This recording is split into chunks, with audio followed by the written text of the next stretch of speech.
Support for this program is provided in part by Guido's Fresh Marketplace.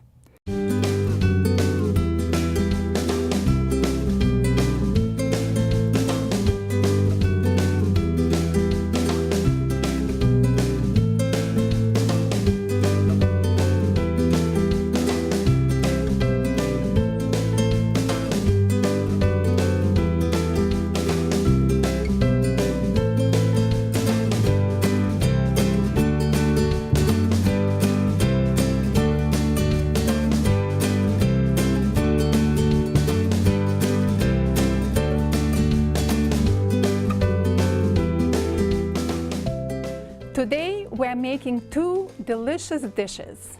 One is Irish soda bread and the other one is a slaw made with cabbages, what else, around St. Patrick's Day, and also other beautiful colorful vegetables. So even though St. Patrick's Day is behind us, but I decided why not share with my viewers how easy it is to throw Irish soda bread together and make it at home and enjoy it with a slab of delicious sweet butter. So 2 cups of flour go into this recipe, and because I like adding some nutrition to it, so I'm using 1 cup of unbleached all-purpose flour and 1 cup of white whole wheat flour. White whole wheat flour is lighter than bread whole wheat flour, so it really will create a very nice texture. So first I preheated the oven to 375 degrees and set the rack in the middle. So I have already measured 1 cup of all-purpose flour here, and I'll show you how I measure my flour because I want to share all my tricks with you. Okay, so I take, first of all, the flour is kind of fluffed up. You don't want it to be compacted.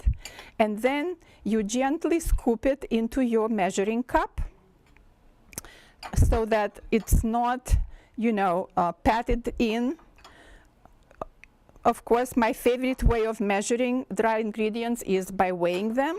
But this is really not a cake. This is a soda bread, so you can do things a little bit more loosely. And then I just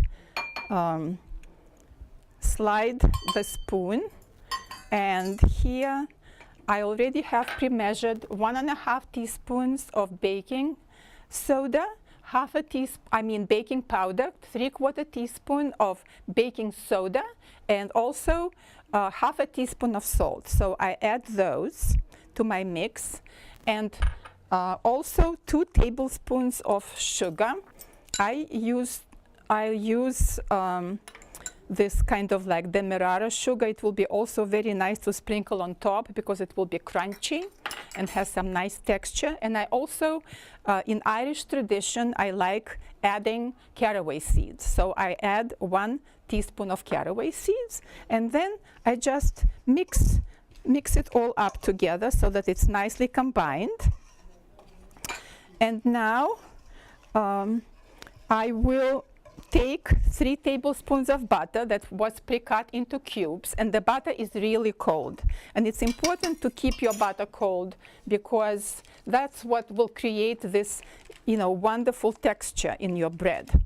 And then with my hands, I will just kind of like incorporate it and flatten it so that it is about the size of very small peas. You don't want to have big chunks.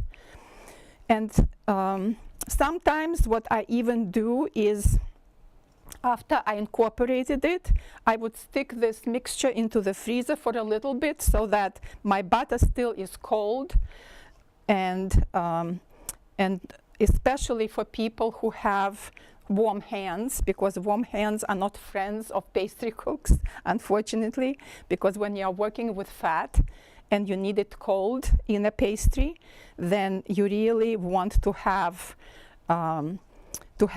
cold hands. I know my grandson has very warm hands, so I always tell him, okay, let's have some ice. put your fingers on ice before you start working with the butter. And don't forget to wipe them also. Okay, so it seems like my mixture is nice and the way I want it. I don't have any like big pieces there.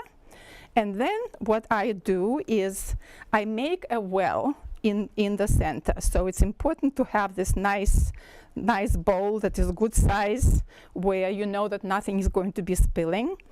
And so I'm going to make a well and pour 1 cup of buttermilk into it.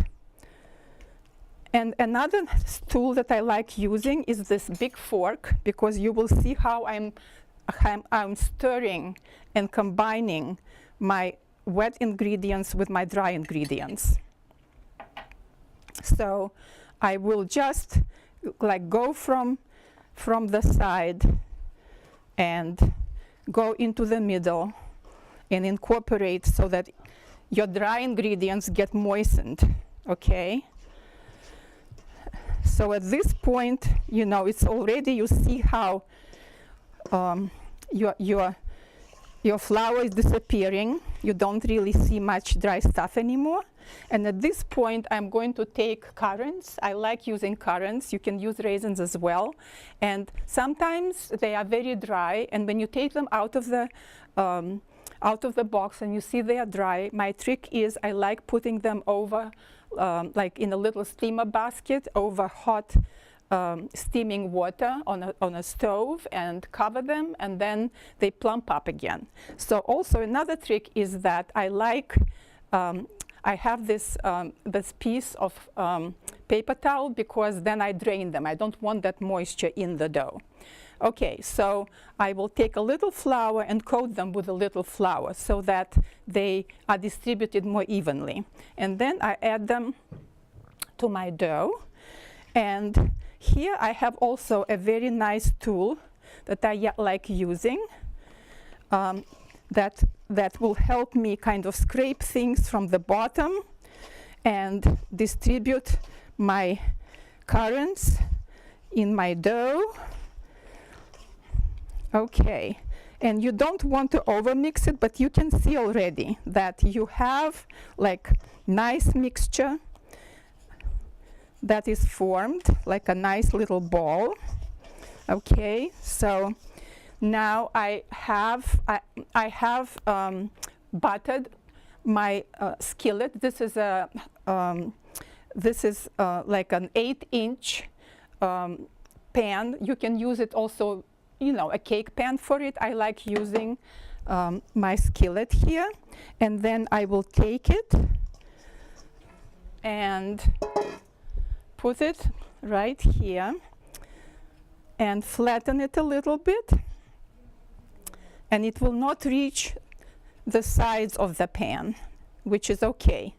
If you want it flatter, you can flatten it more.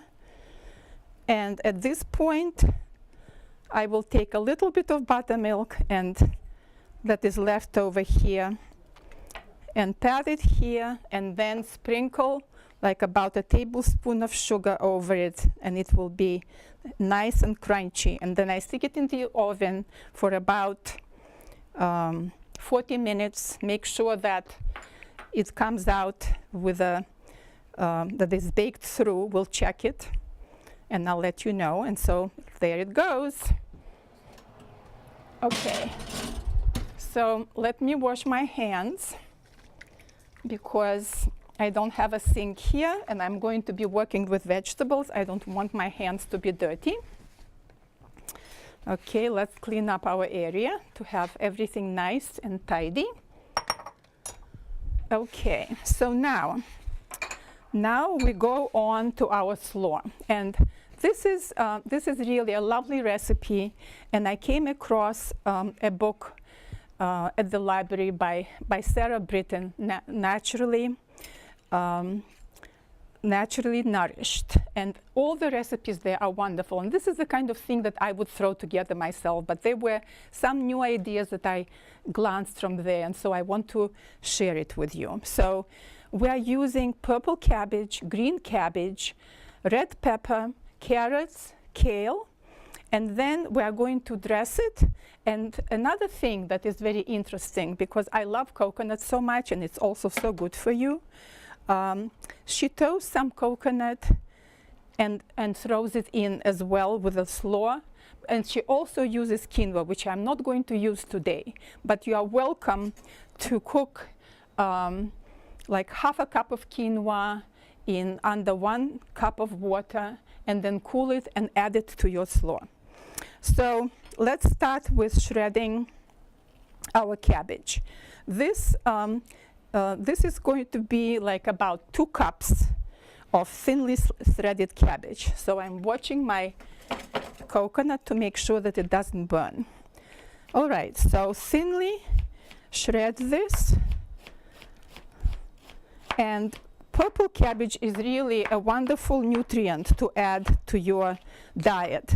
You know, we always advocate using very bright colors, as many as possible, in your diet. And the reason is because the brighter the color, the more nutrition it has. And green cabbage is wonderful as well, but the benefit of red cabbage is that all the vegetables and fruit that have purple color, they have the special antioxidant that is extremely good for you. So be it purple potatoes or purple plums or blueberries, or even they develop now purple Brussels sprouts and purple asparagus.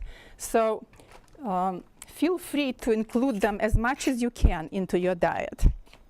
So I am just very thinly slicing this cabbage, and there will be, like I said, there will be 2 cups of cabbage and 2 cups of green cabbage, as well as 3 carrots, about 2 cups of kale, and you can use any kale.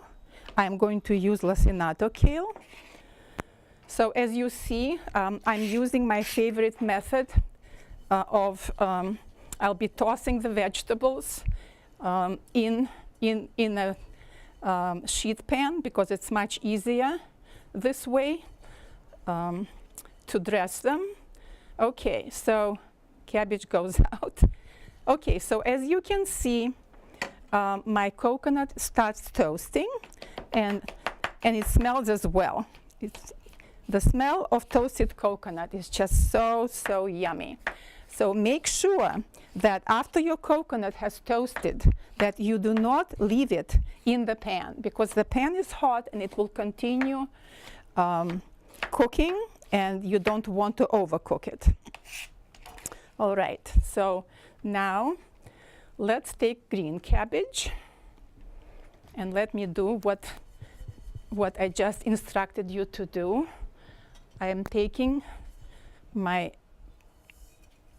plate and I'm putting coconut onto a plate to cool off, because you don't want to add hot coconut to your vegetables, because heat starts destroying nutrients, and so you want to avoid that. Okay, so now we go on to our green cabbage. We'll do it the same way. We will just quickly shred it and add it to our purple cabbage. And cabbages like to be like, for softening them, if you salt them a little bit and let them sit a little as well as together with the dressing, and we will make the dressing quickly when all of them are ready, and we will actually add them and let them soften before we proceed with the rest of this recipe. Because on top of having these vegetables like a slaw, we also will make a very yummy and nutritious sauce that we will be serving together with this slaw. And this is something very different. It's also made with a tahini. I usually do not serve slaw with a sauce over it. And today I'm going to make something a little different. Okay, so now we go on to our red pepper. So we will cut down to make sure that we don't leave the core out. Okay. And we will shred it just like I shredded, or rather julienne. So you can put them on top of each other to make it faster. And also I am turning it and using the inside because it's easier for the knife to cut through the softer part of the pepper, and that's why I'm doing what I'm doing. Okay, all right, looks lovely. Okay, now we'll do it the same with the other. See how beautiful? You can already see all these wonderful colors, and when you see it, then you start salivating and imagining how delicious all of that is going to be. Okay, so as you see, all of these vegetables, like 3 of them are in the brassica family, the cabbages and the kale. And this is something that I always advocate to add to your diet because they have so many wonderful components and antioxidants and qualities that make them the fighters in your when you ingest them, and they start, all these nutrients provide what your body needs. Okay, so I saved, first of course I washed the kale and then I dried it in a salad spinner, and now with a knife, probably with a little knife it will be easier, you will take and just go along the rib and remove, and you don't have to toss it. Like I'm saving these and I'm going to be making soup, so I will cut them thinly and I will add them to soup for extra nutrition, even though most of the nutrients are in the leaves, but there is still fiber and nutrition there as well. And as you can see, I always try to save on time, so instead of cutting like the whole length of this, I cut it in half, and that will make my cutting go so much faster. And I shred the kale that I will add to the rest of my vegetables, and then just the carrots, and the carrots will be julienne. So as you can see, there will be softer textures and crispier textures, and it will be just absolutely lovely, lovely slaw. So the dressing that I will be making with it will be with lemon juice and olive oil and a little bit of salt. Really a very, very simple dressing. And then we will be making the sauce with mint, which, mint is a wonderful herb that is not only delicious, and this is why we advocate adding a lot of herbs into your diet. And I'm planning to have a guest on my show, a farmer who actually grows a lot of herbs, and when they are ready, she's from Windy Ridge Farm. When the herbs are ready, she will come and she will tell us if you want to grow herbs. She will instruct us how to grow herbs, as well as she will share with us what's good about them, and we'll prepare some really lovely, yummy recipes together. So I encourage you to continue tuning in to my show and learning a lot of useful stuff, and also feeding yourselves well. So I'm adding my kale, and at this point I will take the salt. Where is my salt? Okay. Somewhere in the back? No. Okay. All right, so I don't see the salt for some reason. I didn't put it here, but you need to salt it and toss it together. So after I take the break, because I need to wait for my bread to bake, I will add the salt because I know that it's somewhere hiding from me. And then right now we're going to add our carrots, and I'll show you how I am julienning carrots. So I'm cutting them a long way into thin slices, because when it is when you have long shreds, then they look prettier than short shreds. And also when you're making the long way, you're also cutting down on your work time. Okay, so cutting into long slices, and then without even moving them, what you are going to do is just flatten them out on this board. You'll flatten them out. I'm taking out the thick pieces and holding onto them tightly. You are going to start cutting like you're working just on one piece of the carrot. And if you are not stacking them, as I said before, then it is really, they are not going to slide, and it's much easier for you to make them into a beautiful julienne. You can also, if you don't want to deal with it, you can of course take your grater and grate the carrot. And also, if you want longer shreds, then you would want to hold your carrot kind of on the angle, so that your shreds are not going to be very short, but on the longer side. Okay, so we're almost done with our shredding. So like I said, the important thing for you is, when you are cooking, is to come in a good mood, to put a smile on your face, and to have all your equipment and all your ingredients ready. And you just saw the lesson I learned, that I thought that all my mise en place was in place. However, I'm missing my salt, and so I cannot show you right away, you know, what I've been doing, how I'm sprinkling it, although you can imagine.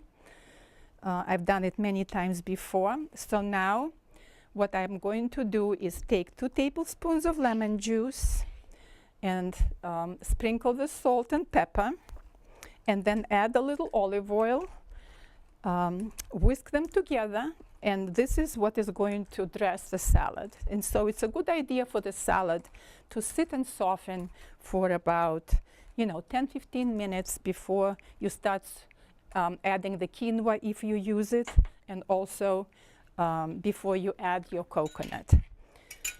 So let's add our olive oil, probably to 4 tablespoons of lemon juice. I would add like a couple of tablespoons of olive oil.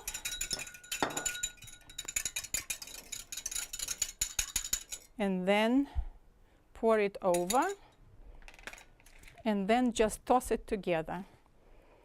And when you are doing it on a baking sheet, then it's so easy, because you are just gradually combining it all. It's easy, they are spread out, and it also looks very beautiful. All the colors are mixed. So we'll let them sit, and we'll also check on our bread and let you see how beautiful it is, and we'll taste it.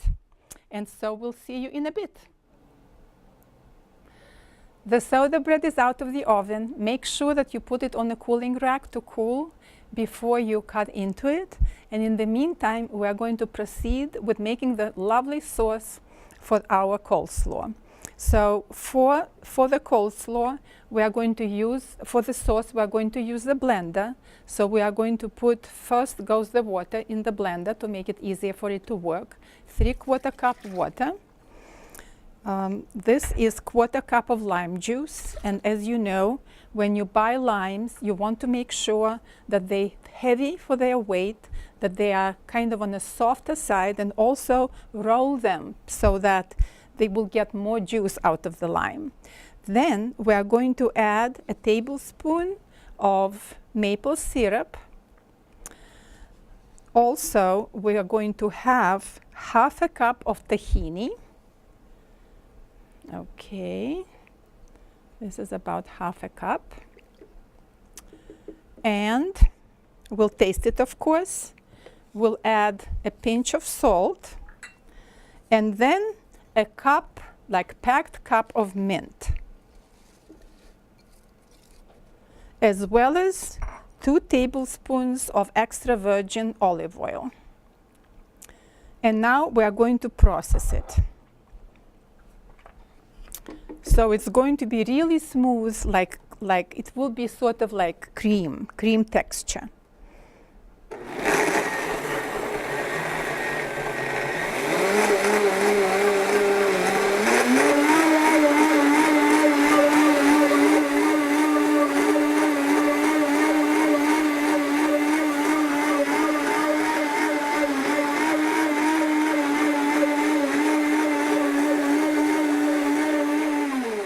Okay, you want to make sure that the mint is really incorporated very nicely, that it's not in pieces. And so it's really a very lovely light green color. So let's put it into our bowl from which we are going to serve it. And let's taste it now, if it needs any adjustment. Really yummy. A little bit more salt, because salt brings out all other flavors. Okay, so now we will finally add our coconut. And if you had quinoa, this is the time when you would want to incorporate it. Toss it all together. And you can see how lovely it looks together with the coconut. It just completely changed the look. Then you are going to be plating it.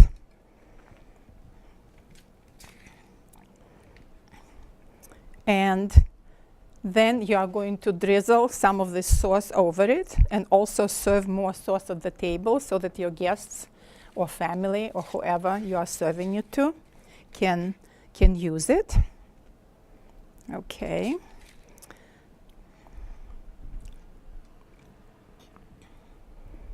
All right. So see how lovely it looks? Okay.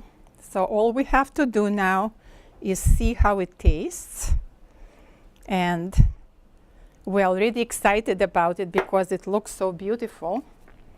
So let me see.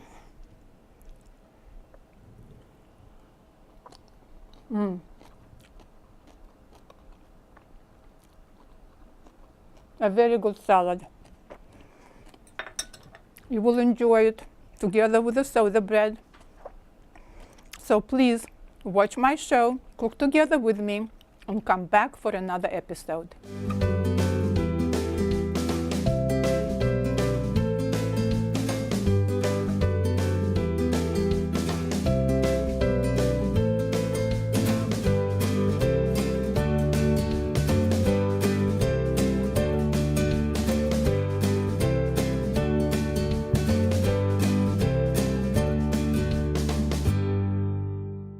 Support for this program is provided in part by Guido's Fresh Marketplace.